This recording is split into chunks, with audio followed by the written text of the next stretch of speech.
Good morning. Today we're going to talk about the importance of hiring for the unteachable characteristics versus the ones that can be coached for.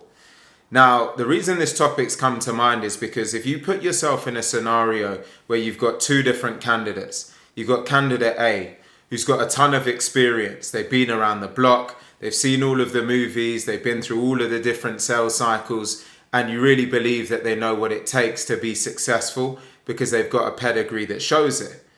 But what if I also said that that same person, there's a question mark around their drive, around their ability to get up every morning, have that bit between their teeth to really go out there and make an impact.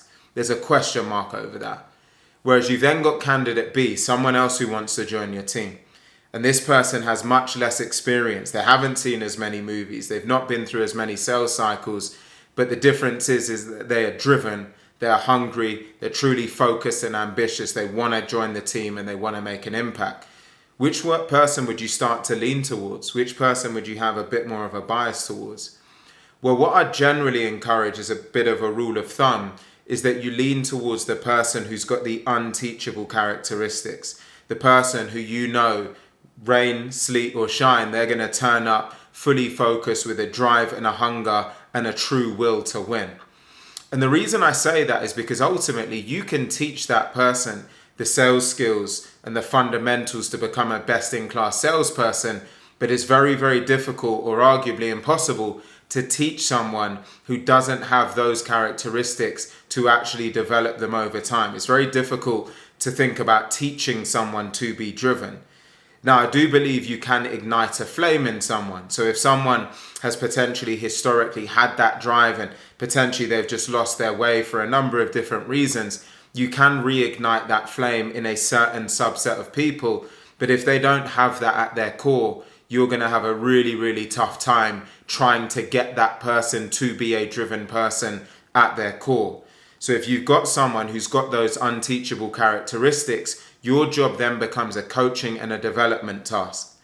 Now, a lot of this conversation really does depend around the state of your team and also the stage of your company, because there are some scenarios where maybe you do need experience to fill a particular hole, and actually you've already got a team that is bursting with energy and enthusiasm and drive, and you just think actually having that bit of experience may add a new edge to the team or a dynamic to the team that would be helpful.